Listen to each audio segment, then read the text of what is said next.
చూస్ country delight, live better. ఇప్పుడే country delight యాప్ని download చేసుకోండి. నమస్తే, welcome to Suman TV. Andhra Pradesh deputy CM Pawan Kalyan గారు సినిమా ఇండస్ట్రీ మీద ఆగ్రహం వ్యక్తం చేశారండి. నాకు బాగానే మీరు రిటర్న్ గిఫ్ట్ ఇచ్చారు అని మాట్లాడారు. ఈ మాట ఎందుకు అన్నారు అంటే, కూటమి ప్రభుత్వం ఏర్పడి 1 సంవత్సర కాలం అవుతోంది. ఈ సంవత్సర కాలంలో సినిమా ఇండస్ట్రీ నుంచి ఎవరూ కూడా ఒక్కరంటే ఒక్కళ్ళు కూడా వచ్చి సినిమా ఇండస్ట్రీకి సంబంధించి ఒక సంఘం ఉంటుంది కదా, ఆ సంఘం ప్రతినిధులు ఎప్పుడైనా సరే ప్రభుత్వ పెద్ద అయినటువంటి ముఖ్యమంత్రి చంద్రబాబు నాయుడు గారిని కలిశారా? కనీసం గౌరవంగా ఆయన కలిసినటువంటి పరిస్థితి ఉందా? చాలామంది వచ్చారు. ఈ సంవత్సర కాలంలో తమ సినిమాలకు సంబంధించి రేట్లు పెంచుకోవటానికి ఇండివిజువల్గా వచ్చి కలిసి, మా సినిమాకి సంబంధించి ఇన్ని కోట్లు ఖర్చు పెట్టాం, ఇన్ని కోట్ల రూపాయలు పాటలకు ఖర్చు అయినాయి, మొత్తం టోటల్ సినిమా మొత్తానికి చూసుకుంటే 100 కోట్ల రూపాయలైనాయి.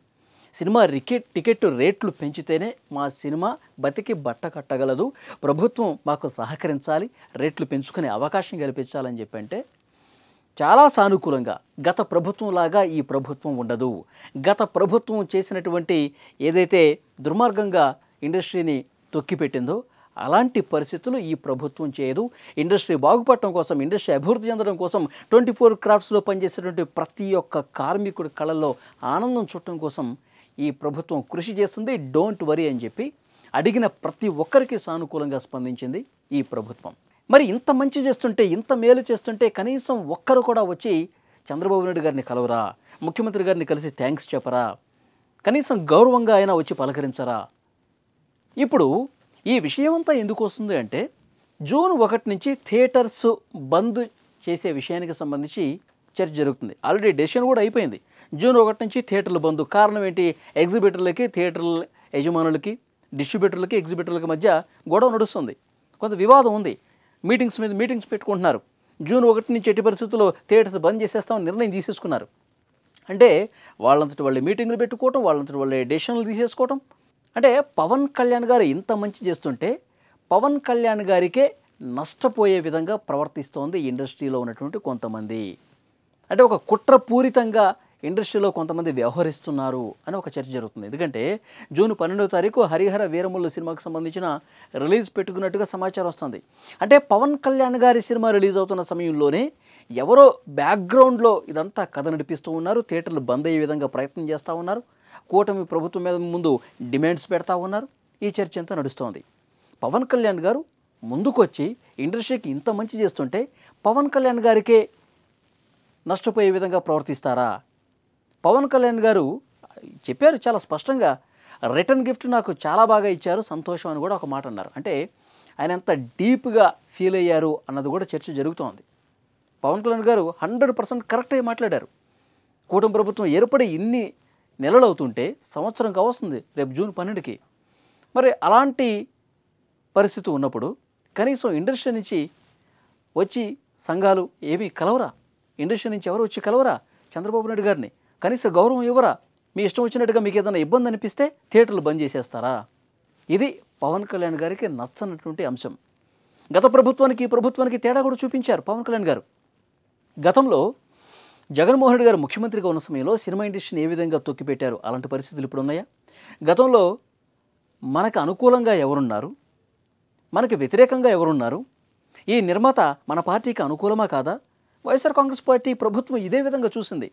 మనకు అనుకూలమైతే అనుకూలమైనటువంటి నిర్ణయాలు ఇవ్వండి, ఇతను మనకు అనుకూలం కాదు, ఈ నిర్మాత, ఈ హీరో, వాళ్ళ సినిమాలు తొక్కిపెట్టండి, వాళ్ళు రేట్లు పెంచమని అడిగితే పెంచొద్దని చెప్పండి.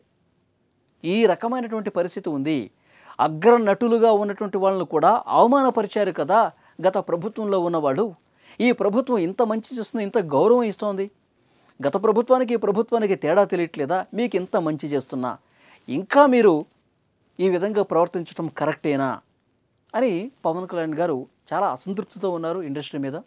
ఎందుకంటే ఈ ఏడాది కాలం పాటు తమ సినిమాలు టికెట్లు పెంచుకోవడం కోసమే, తమ స్వార్థపూరితమైనటువంటి ఆలోచనలతోనే వచ్చి కలిశారు తప్పించి ఇండస్ట్రీ బాగుండాలి, ఇండస్ట్రీ అంతా ఒక్కటిగా ఉండాలి, ఇండస్ట్రీ అంతా బాగుపడాలి, ఇండస్ట్రీలో పనిచేసే ప్రతి కార్మికుడికి కళ్ళలో ఆనందం ఉండాలి, ఇట్లా ఇండస్ట్రీ గురించి ఆలోచించే నిర్మాతలు తగ్గిపోయారు.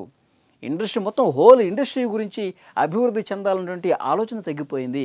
నన్ను ఏ నిర్మాత కలిసినా ఇన్ని రోజుల పాటు అందరూ కలిసి వస్తే బాగుంటుందని చెప్పి అన్నప్పటికీ పెడచెవిన పెట్టారు. తమ సినిమాలు ఉన్నప్పుడే వచ్చి కలుస్తున్నారు, మాట్లాడుతున్నారు, తమకు అనుకూలంగా నిర్ణయాలు తీసుకొని వెళ్ళిపోతున్నారు తప్పించి ఇండస్ట్రీ గురించి సంఘటితంగా ఉండి మనమందరం ఇండస్ట్రీ వాళ్ళం అని చెప్పి ఏ ఒక్కరూ రాలేదు. ఒక సంఘంగా వచ్చి ప్రభుత్వాన్ని కలిస్తే ఏమవుతుంది? కానీ ఈ విధంగా నష్టపరిచే నిర్ణయాలు మాత్రం మీ అంతటా మీరు తీసుకుంటారు. థియేటర్లు బంద్ చేసేస్తారు. ఇక్కడ సినిమాటోగ్రఫీ శాఖ మంత్రిగా ఉన్నటువంటి కందుల దుర్గేష్ గారు ఒక మాట అన్నారండి. పవన్ కళ్యాణ్ గారి సినిమా అప్పుడే థియేటర్లు బంద్ చేసే నిర్ణయం ఎట్లా వచ్చింది? దీని వెనకాల బ్యాక్గ్రౌండ్ ఏంటి? ఎవరైనా కుట్ర ఉందా? పవన్ కళ్యాణ్ గారు ఇంత మంచి చేస్తుంటే పవన్ కళ్యాణ్ గారికే నష్టపరిచేటువంటి పరిస్థితి ఎందుకు వచ్చింది? దీని మీద దర్యాప్తు చేయాల్సినటువంటి అవసరం ఉందని కూడా కందుల దుర్గేష్ గారు మాట్లాడుతున్నారు. సో డెఫినెట్గా ఇండస్ట్రీలో దీని మీద ప్రస్తుతం చర్చనీయాంశమైంది. పవన్ కళ్యాణ్ గారు మాట్లాడినటువంటి ఏదైతే చేసినటువంటి ప్రకటన ఉందో దాని మీద తీవ్రమైనటువంటి చర్చ జరుగుతుంది. మరి ఇప్పటికైనా సినిమా ఇండస్ట్రీ నుంచి పెద్దలందరూ కూడా కలిసి కూర్చొని మాట్లాడుకొని ఈ ప్రస్తుత ప్రభుత్వ పెద్దల్ని కలిసి మాట్లాడతారా లేదా అన్నది కూడా చూడాల్సిన అవసరం ఉంది. Thank you very much.